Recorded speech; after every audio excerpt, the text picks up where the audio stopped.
Hi అండి, సంజయ్స్ కిచెన్కి స్వాగతం.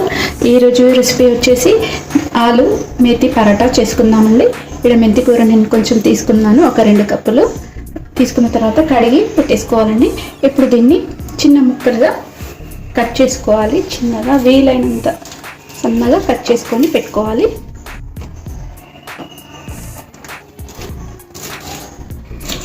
ఇలా సన్నగా కట్ చేసి పెట్టేసుకోవాలి.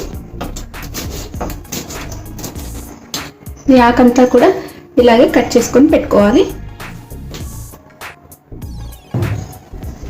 ఇప్పుడు ఇలా సన్నగా తరిగి పెట్టేసుకున్నాం కదా, దీన్ని పక్కన పెట్టుకున్నాము. దీన్ని తీసుకొని ఇందులో ఒక 2 కప్పుల నిండా గోధుమ పిండి తీసుకుంటున్నానండి. ఇందులో తగినంత ఉప్పు వేసుకోవాలి. ఒక 1/2 స్పూన్ వరకు వేసాను. ఇందులో కొంచెం ఆయిల్ వేసుకోవాలి, ఒక 1 టేబుల్ స్పూన్ వరకు. ఇదంతా ఒకసారి కలిపేసుకుందాం. ఇలా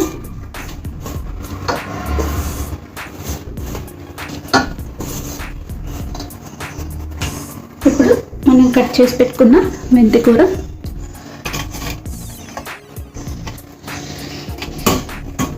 వేసుకొని ఇదంతా కలిపేసుకోవాలి.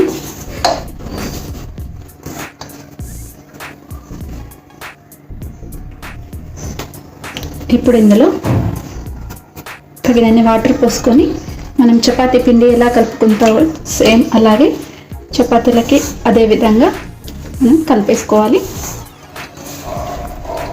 మరి మెత్తగాను కలిపేసుకోవద్దు, మొత్తం అంతా కలిసే విధంగా కలిపేసుకొని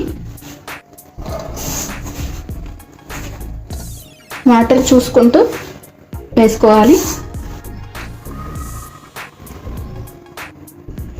చూడండి, ఇలా కలిపేసి పెట్టుకున్నాం కదా, దీనికి కొంచెం ఆయిల్ వేసుకొని కలిపేసి మూత పెట్టి పక్కన పెట్టుకోవాలండి.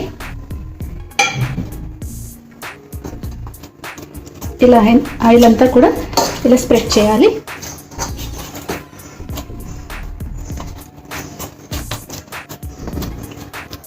ఇప్పుడు దీన్ని మూత పెట్టేసి ఒక 10 నిమిషాలు మనం పక్కన పెట్టేసుకుందాము. ఇప్పుడు మనము ఆలు స్టఫింగ్ తయారు చేసుకుందామండి. నేను ఇక్కడ ఉడకపెట్టిన ఆలు తీసుకున్నాను, ఒక 3 తీసుకున్నాను ఆలు. వీటిని ఇప్పుడు ఇలా మెత్తగా స్మాష్ చేసుకోవాలి.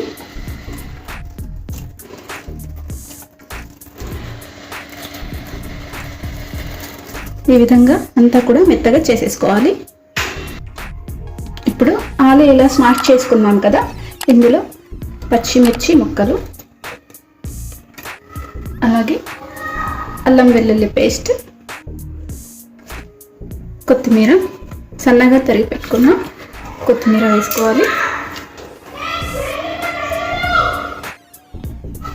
ఇప్పుడు రుచికి సరిపడినంత ఉప్పు వేసుకోవాలి. అలాగే కారం 1 స్పూను, పచ్చిమిర్చి వేసుకున్నాం కదా 1 స్పూన్ కారం, అలాగే 1 స్పూన్ ధనియాల పొడి, ఇప్పుడు 1/2 స్పూన్ జీలకర్ర. ఇదంతా వేసి మంచిగా కలిపేసుకోవాలి. ఇలా మొత్తం అంతా కలిసే విధంగా కలిపేసుకోవాలి.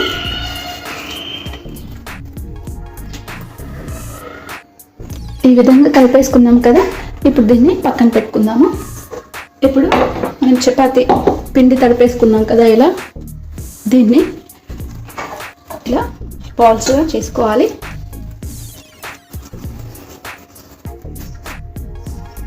ఈ విధంగా చేసుకుని పెట్టుకోవాలి. ఇలా చేసి పెట్టేసుకున్నాం కదా, మనకి ఎన్నైతే అన్నీ ఈ విధంగా చేసి పెట్టుకున్న తర్వాత ఇలా చేసుకోవాలండి అన్నీ.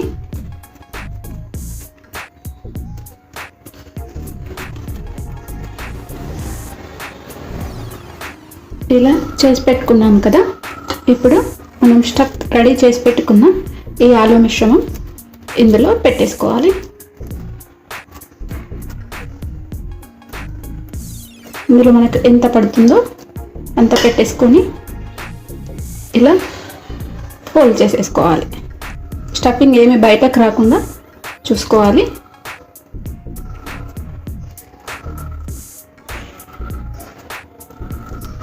బయటకు వస్తే మనకు బాగుండదు, అందుకని బయటకు రాకుండా స్టఫింగ్ చూసుకొని పెట్టుకోవాలి. చూడండి, ఈ విధంగా అన్నీ కూడా మనం రెడీ చేసి పెట్టుకోవాలి. ఇప్పుడు ఇలా అన్నీ స్టఫ్ చేసేసుకున్నాం కదా. ఇప్పుడు ఇందులో ఇక్కడ పెట్టుకొని పొడిపిండి చల్లేసుకొని మెల్లిగా ప్రెస్ చేసుకోవాలండి.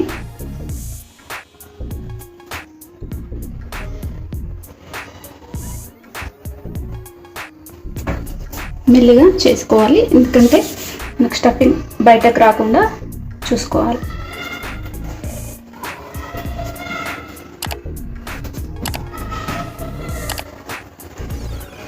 స్పీడ్గా నొక్కేసామనుకోండి, ప్రెస్ చేసుకుంటే స్టఫింగ్ అంతా కూడా బయటకు వచ్చేస్తుంది.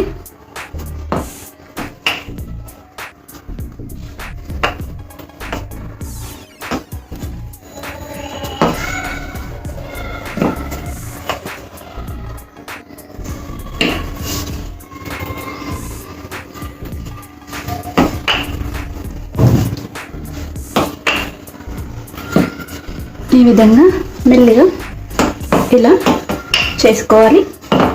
ఇప్పుడు మనం దీన్ని తావ మీద వేయించుకోవాలి. ఇప్పుడు మన తావ వేడైందండి, ఇది వేసుకోవాలి. మీడియం ఫ్లేమ్ మీద పెట్టి మనం పరోటా చేసుకోవాలండి. ఇప్పుడు దీన్ని మన సైడ్ తిప్పేసుకుందాము.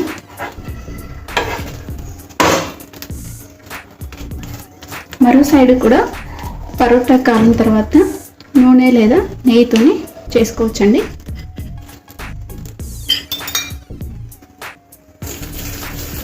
ఇలా ఆయిల్ స్ప్రెడ్ చేసుకుంటే సరిపోతుంది. నెయ్యి కూడా లేదా వెన్నె కూడా చాలా బాగుంటుంది పరోటాకి.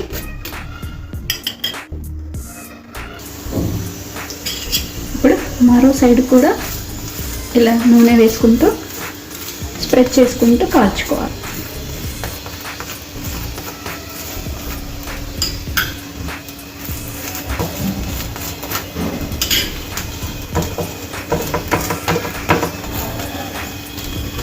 ఇలా అన్నీ కూడా కాల్చుకోవాలి.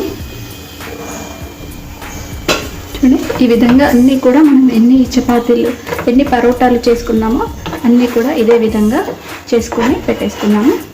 ఇది ఒక ప్లేట్లో మిగతా అన్నీ కూడా ఇలాగే చేసుకోవాలి. స్టవ్ ఆఫ్ చేసుకోవాలి. చూడండి, మన ఆలు మేతి పరాటా రెడీ అయిపోయిందండి. చూసారా? ఇప్పుడు దీన్ని ఇలా పెరుగుతో అలాగే ఆవకాయతో సర్వ్ చేసుకుంటే చాలా బాగుంటుందండి. ఇప్పుడు సీజన్ వస్తుంది కదా, మెంతి కూర చాలా చాలా బాగుంటుంది. ఇప్పుడు ఇలా సర్వ్ చేసుకుందాం అనుకోండి, చాలా బాగుంటుంది. ఇలా ఆవకాయతో కానీ పెరుగుతో కానీ తీసుకుంటే చాలా బాగుంటుంది. ఈ రెసిపీ నచ్చితే మీరు కూడా ఒకసారి ట్రై చేయండి. ట్రై చేసి ఎలా ఉందో కామెంట్ సెక్షన్లో మెన్షన్ చేయండి. అలాగే లైక్ చేయండి, షేర్ చేయండి, నా ఛానల్ని సబ్స్క్రైబ్ చేయండి. Thanks for watching.